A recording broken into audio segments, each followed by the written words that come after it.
Bonsoir à toutes et à tous, soyez les bienvenus sur Monaco Info. Nous sommes le mardi 17 août et voici les titres de ce journal de milieu de semaine. L'été est pour certains la période de tous les excès. Excès de nourriture, trop sucré, trop gras, sans oublier les excès d'alcool.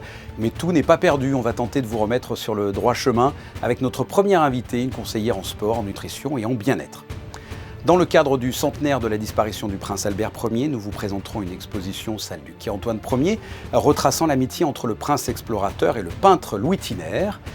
Même s'il a plu aujourd'hui, après des mois de canicule et de sécheresse, la terre manque cruellement d'eau. Notre deuxième invité pour faire le point, le directeur général de la Société monégasque des eaux, Manuel Nardi. De l'eau, il n'en manque pas dans la piscine du port Hercule, même si elle est salée. Nous vous proposerons, à travers un reportage, de vivre une journée type au stade nautique Régnier 3. Et enfin, c'est une institution qui a traversé 2 siècles, une véritable mine d'or pour les amateurs de couture et de tricot. Nous irons dans l'univers de l'enseigne de fil en aiguille. Mais avant cela, comme je viens de vous le dire, après le laisser-aller estival, le cocktail de trop, la glace ou la gaufre que l'on aurait dû refuser, il est temps de se reprendre en main. Nous sommes avec la fondatrice de la société monégasque BLC, Sandra Veziano. Bonsoir. Bonsoir. Vous donnez des conseils en sport, en nutrition et en bien-être. L'été, c'est souvent l'été de tous les dangers en termes d'excès, de nourriture et d'alcool, par exemple. Quels sont les excès que l'on peut faire l'été et que l'on ne devrait surtout pas faire ? Il faut trouver l'équilibre entre vivre, profiter de l'été, profiter de ses vacances, mais effectivement pas se diriger vers des excès, notamment l'alcool, à boire 5-6 bières par jour, des soirées festives tous les soirs. Manquer d'hydratation parce que du coup quand on boit de l'alcool on a tendance à moins boire d'eau et là on se crée de la déshydratation. Et puis on fait moins de sport, on profite beaucoup de tous les excès je pense. Alors maintenant c'est fait, on a fait ces excès, quelles sont les solutions? Qu'est-ce que l'on doit faire à la rentrée? Qu'est-ce que vous nous conseillez? Moi, je suggère de planifier une rentrée sportive. Alors, soit on reprend le sport qu'on pratique, soit on se dirige vers des sports. Il y a plein de journées portes ouvertes organisées dans des salles. On essaie de trouver un sport et je suggère d'essayer le yoga, d'essayer les sports collectifs, d'essayer des sports auxquels on ne penserait pas, mais qui vont nous apporter beaucoup de plaisir parce que le sport, c'est pas une contrainte. Et puis, reprendre aussi une alimentation peut-être un peu plus variée et équilibré et pourquoi pas faire des détox avec des compléments alimentaires, des détox sur le foie, des détox comme ça pour se remettre un petit peu dans un chemin plus serein. Et ça, c'est pas comme les bonnes résolutions du 1er janvier, ça dure une semaine et puis après on abandonne? Il faut éviter parce que de toute façon, c'est comme il ne faut pas se mettre des contraintes, il ne faut pas considérer que c'est une contrainte, donc il ne faut pas se fixer des objectifs trop oversizés. Enfin, il faut rester dans ce qu'on peut tenir et ça doit être un plaisir. Déjà, il ne faut pas se mettre au régime, le mot régime, il n'est pas bon, donc il faut juste s'équilibrer vers une vie un peu plus saine qui nous fait du bien parce que le corps, il remercie toujours. Quand on lui donne des bonnes choses, il est toujours content. Et à quel point, selon vous, ne pas faire attention à soi, à son hygiène de vie, est dangereux pour la santé ? On paye la note. Un corps, c'est un peu comme une voiture à qui on ne donnerait pas le bon carburant. On a les filtres qui s'engraissent, etc. On va avoir un état inflammatoire, on va être fatigué, on va mal dormir, on va avoir des douleurs parce que notre corps il nous dit ça va pas ce que tu fais, j'arrive pas à digérer, j'ai beaucoup d'énergie pour digérer, je dors mal et c'est un petit peu un cercle vicieux qui à terme va mener vers des pathologies peut-être même un peu plus lourdes et plus conséquentes. Est-ce que le corps peut se régénérer? C'est-à-dire que j'ai fait beaucoup d'excès dans ma vie et tout d'un coup je décide de changer. Est-ce que ce corps peut se retransformer en quelque sorte en un corps de jeune? Oui, j'en ai fait même l'expérience personnelle. Je pense qu'on n'est pas en bonne santé, il y a des prises de conscience à faire et il n'est jamais trop tard pour bien faire, comme on dit. Et je pense que oui, on peut compenser, on peut arrêter de fumer si on fume, on peut boire moins d'alcool, on peut faire du sport, se mettre au sport et manger varié, équilibré et prendre soin de soi. Parce que c'est la clé d'un processus assez intéressant. En termes d'alimentation, qu'est-ce que vous conseillez? Quels sont les bons produits à prendre régulièrement et ceux vraiment à éviter? Déjà, on va parler un petit peu des repas. Il y a le petit déjeuner. Il faut éviter le sucre en général, pas que sur le petit déjeuner, mais il faut éviter le sucre. Donc le pain blanc, les viennoiseries, la confiture, etc. Ça doit rester exceptionnel dans les hôtels, quand on voyage, quand on veut se faire plaisir. Mais le petit déjeuner le matin, il faudrait qu'il soit salé. On dit de faire un repas de roi le matin au petit déjeuner, un déjeuner de prince et un dîner de pauvre. Et je pense que ça, c'est une règle applicable qui prend beaucoup de sens. Donc éviter le sucre, manger des protéines salées le matin. Ça évite d'ailleurs le coup de barre qu'on a parfois dans la matinée quand on mange trop de sucre. Manger varié, équilibré et le moins de produits transformés possible. Pas de produits transformés industriels, des produits bruts. Écoutez Sandra Veziano, merci de nous avoir éclairé sur cette rentrée un peu plus saine que peut-être les vacances. Merci beaucoup. Avec grand plaisir, merci. Les commémorations de la disparition il y a 100 ans du prince Albert Ier se poursuivent. Une exposition a été inaugurée cet été, celle du quai Antoine Ier. Elle s'intitule « Le prince et le peintre ». L'histoire d'une amitié entre Albert Ier et Louis Thiner. À la découverte du monde, voyez ce reportage de Sandrine Nègre et Julien Laugier. Il s'agit d'une belle rencontre entre deux hommes, deux personnalités passionnées par le monde qui les entoure. Un souverain, le prince Albert Ier, et un peintre, Louis Thiner. Comme l'indique le titre de l'exposition, leur amitié les conduit à parcourir le globe, comme en témoignent toutes ses œuvres. La majeure partie vient, pour ce qui concerne la partie malgache, d'une donation que Louis Thiner a fait à la mairie d'Issoire. Issoire est le berceau de sa famille. Donc il a dû léguer une centaine d'œuvres, dessins, écrits et tableaux. Et puis la majeure partie provient du musée océanographique de Monaco, des collections du Palais Princier et aussi du musée Carnavalet, dont le grand portrait de Louise Michel, et beaucoup de tableaux de famille, de la famille Thiner. Tout l'espace est scandé par des cimaises autoportantes avec des percées afin de voir les différentes salles et j'ai prévu un dégradé de bleu. Donc chaque salle a son bleu qui permet d'emmener le visiteur jusqu'au bout de la vie de Thiner et du voyage. C'est en découvrant le travail du peintre lors de l'exposition universelle de Paris en 1900 que le prince Albert Ier demande à Louis Thiner de l'accompagner. Et Louis Thiner va participer aux campagnes scientifiques du prince dès 1904 et le suivre jusqu'à sa mort en 1922. Et donc c'est aussi un événement en raison de la qualité et de l'originalité des œuvres qui sont présentes. Au cœur de l'été, effectivement, c'est un événement phare, cette exposition consacrée à la relation entre Louis Thiner et le prince Albert Ier, donc à laquelle nous tenons beaucoup. Une exposition qui fait aussi écho aux deux autres, inaugurées par le prince Albert II également, en Norvège et au Portugal, il y a quelques semaines. Cette exposition est à découvrir, celle du quai Antoine Ier, jusqu'au 11 septembre. La période du 15 août est souvent synonyme d'orage. Les orages d'été qui amènent la pluie, ce bien précieux tombé du ciel a cruellement manqué ces derniers mois sur l'ensemble de l'Hexagone et plus largement encore. Nous vivons une période de sécheresse et de canicule. Pour en parler, notre deuxième invité aujourd'hui est le directeur général de la Société monégasque des eaux. Patricia Navarro s'est entretenue avec Manuel Nardi. Alors Manuel Nardi, est-ce que l'on peut repréciser d'où vient la précieuse eau du robinet que nous buvons ? Nous sommes ici sur le site de la Monégasque des eaux qui récupère la totalité des sources de la principauté et qui sont traitées ici dans nos bureaux avant d'être refoulées dans les réservoirs de la principauté. Ça, c'est une petite partie en cette saison de la production puisque nous assurons à peu près 10% des besoins en période estivale. Et surtout en période de sécheresse. Le reste provient d'achats d'eau qui étaient effectués jusqu'à présent de l'Est et de l'Ouest en France et qui aujourd'hui ne dépendent que de l'alimentation de l'Ouest à partir de la Vésubie parce que la ressource de la Roya a subi de grosses difficultés liées à la tempête Alex et dont les effets se font encore sentir malheureusement. Le but c'est de ne pas affoler la population, mais est-ce que dans les semaines qui viennent, on doit redouter une pénurie d'eau ? On ne doit pas redouter une pénurie d'eau, ce qui ne veut pas dire qu'il faut l'utiliser et la gaspiller à outrance. Il est clair qu'aujourd'hui, les ressources en eau sont sous tension. Tout le monde a entendu parler, je pense, de l'arrêté sécheresse qui a été pris dans les Alpes-Maritimes, qui est la région voisine. Et évidemment, Monaco ne fait pas exception à la règle. Et il est nécessaire aujourd'hui d'être extrêmement vigilant aux fuites, au gaspillage, et de veiller à avoir un bon usage de l'eau, un usage sain et raisonné de l'eau dans cette saison évidemment. Mais une grande partie de notre eau potable vient donc de ce département des Alpes-Maritimes. Une sécheresse avec un lourd impact sur ces sources pourrait avoir quand même d'importantes conséquences à Monaco ?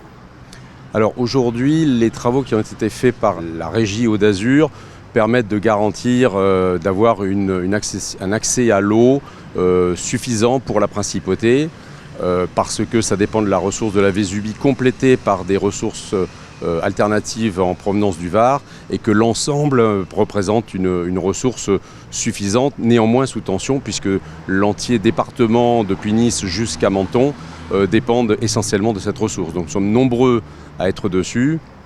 Et je dirais en plus que la reprise économique, évidemment, qui est bénéfique pour tout le monde, s'accompagne évidemment d'une recrudescence des consommations d'eau, et que par conséquent la tension sera au moins aussi forte, si ce n'est plus, qu'en 2021, ce qui explique qu'il faille vraiment faire attention et avoir un usage raisonné de l'eau pour éviter justement d'avoir à affronter d'éventuelles carences, mais qui ne sont pas à l'ordre du jour aujourd'hui.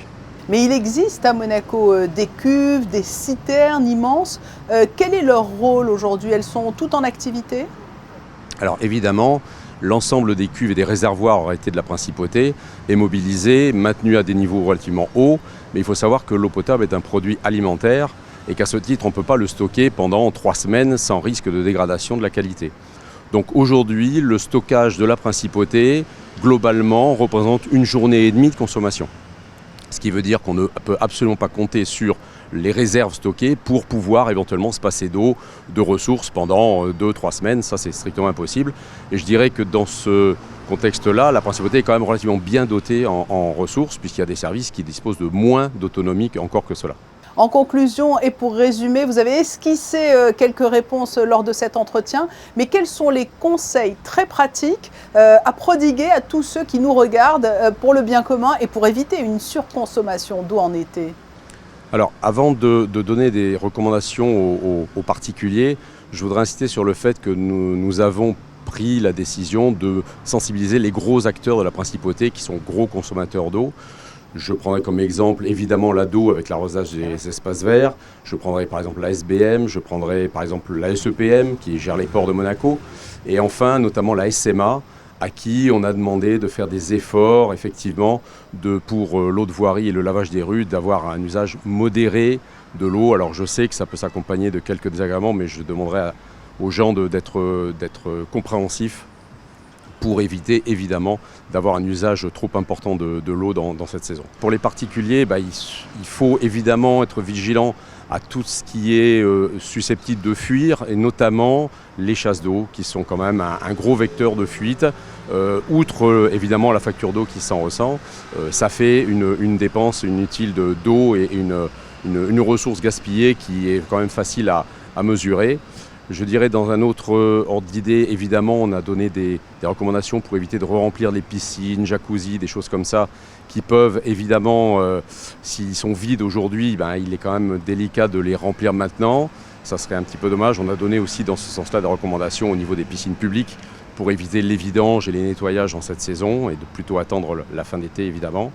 Et puis de manière plus générale, ne pas prendre de bain et préférer les douches, par exemple, ou d'attendre que le lave-vaisselle soit bien plein avant de le lancer.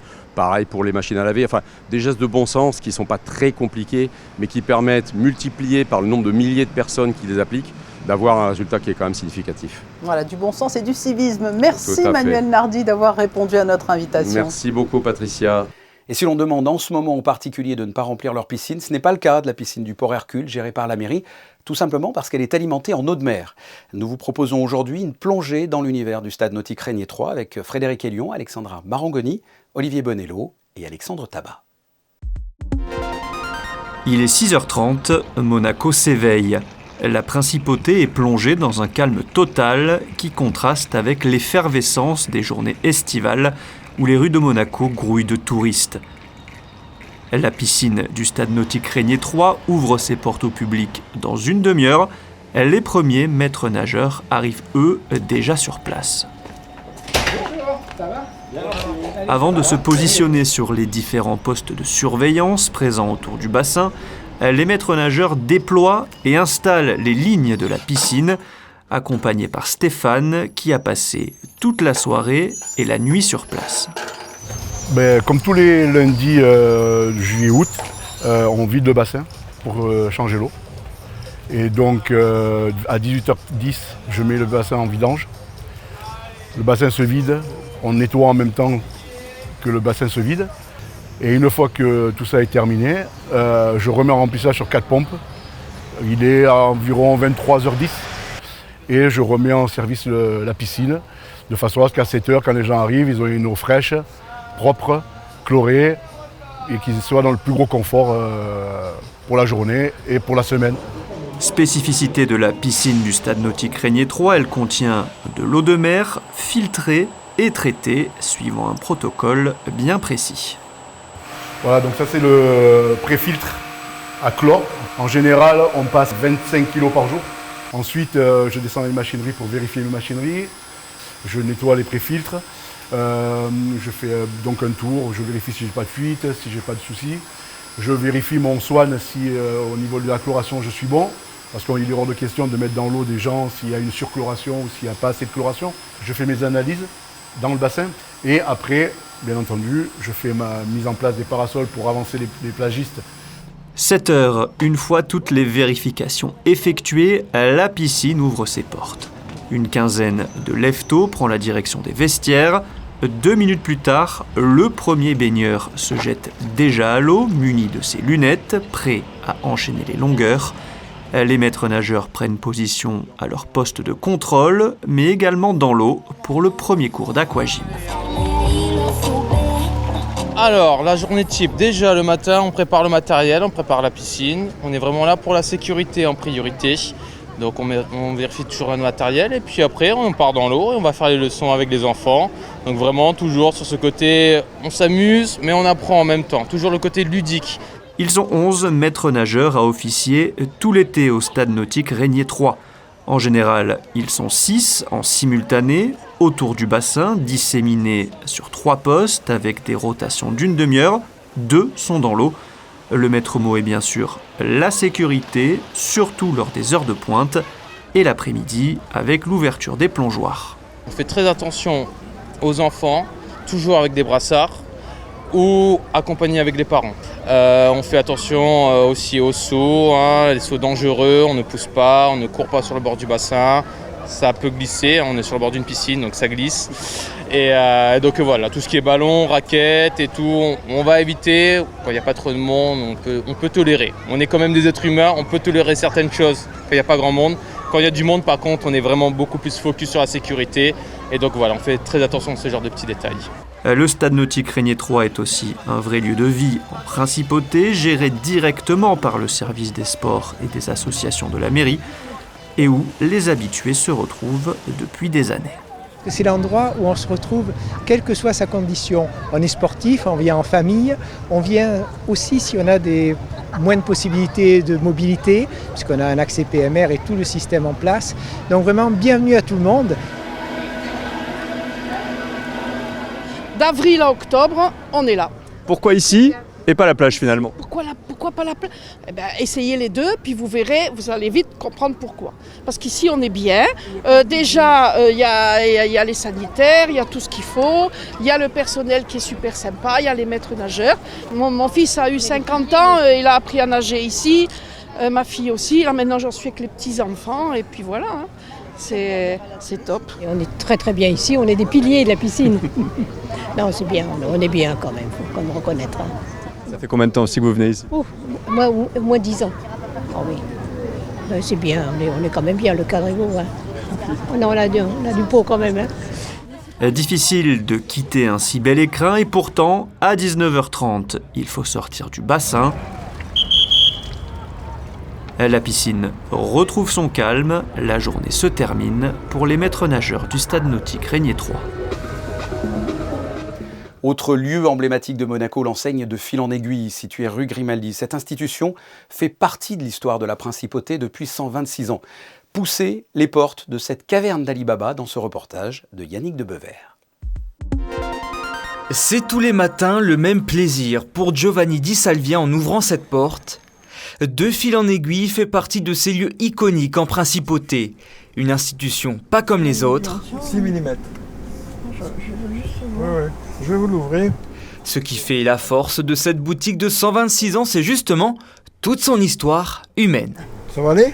C'est même plus un magasin à l'heure actuelle, je veux dire, c'est une institution ou un lieu de vie ou un lieu de rencontre, parce que j'ai beaucoup de personnes encore ce matin qui viennent pratiquement tous les jours pour parler, des vieilles personnes qui viennent pour parler, prendre un peu, savoir un peu ce qui se passe, et prendre une bobine de fil, prendre de la laine à tricoter, et ils profitent de l'occasion tous les jours de faire leurs petites sorties, leurs petites balades. Voilà. En 1896, la famille Galliano crée la mercerie du nouveau siècle. Depuis, le 20 et même le 21e siècle sont passés par là et avec eux, quelques personnalités comme la princesse Grace Kelly. Mais les véritables stars de Fil en Aiguille, ce sont bien celles et ceux qui la font vivre au quotidien. Le patron est sympa, un magasin comme ça dans une ville, c'est toujours utile. On trouve des boutons, on trouve des pressions, on trouve du fil, de la laine. Des conseils ? Oui, beaucoup de conseils. Avant je tricotais, maintenant je ne tricote plus, mais j'ai toujours trouvé la laine qu'il me fallait, les modèles et tout, voilà. La tradition, le reste, voilà. Maintenant vous allez dans les grandes surfaces, tout ça vous ne le trouvez pas.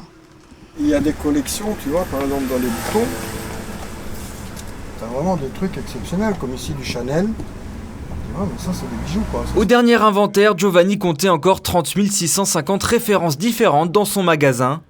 Une véritable caverne d'Ali Baba. Récemment, avec la crise sanitaire, de nombreux commerces ont dû baisser pavillon, mais forte de son histoire, la mercerie n'a jamais tremblé. Non, j'ai jamais eu de crainte, je me doutais bien que ça allait passer, c'était un mauvais moment à passer. Et puis je me dis, le magasin a survécu à 2 guerres, je sais pas à quoi aussi, donc c'est pas ça qui va le faire écrouler, hein, loin de là, loin de là. À quelques années de la retraite, il sera bientôt l'heure de passer le flambeau pour Giovanni, qui espère désormais léguer ce petit bout d'histoire monégasque à l'un de ses 2 enfants. C'est l'heure de la météo à présent avec Alexandra Pani. Bonsoir Alexandra, y aura-t-il des améliorations pour la journée de jeudi ? Bonsoir Fabien, bonsoir à tous. Absolument pas Fabien, le ciel va même être encore plus couvert ce jeudi. L'on annonce des pluies et orages sur l'ensemble de la journée et des températures allant de 21 à 27 degrés. Ce 18 août, n'oubliez pas de souhaiter une bonne fête aux Hélènes. Merci Alexandra. Ce journal est terminé et comme le veut la tradition, les photos de la rédaction aujourd'hui sont consacrées au e-prix, à l'écurie monégasque Venturi qui est montée sur la plus haute marche du podium ce week-end lors de la dernière course de la saison à Séoul. Rocky de Venturi Racing qui tire sa révérence pour la saison prochaine. Nous recevrons pour en parler son directeur adjoint Jérôme D'Ambrosio dès demain 19h. Vous retrouverez d'ailleurs ce jeudi aux commandes de ce journal Julia Vial. Quant à nous, on se donne rendez-vous lundi. Merci pour votre fidélité. Passez une excellente soirée. À très bientôt. Au revoir.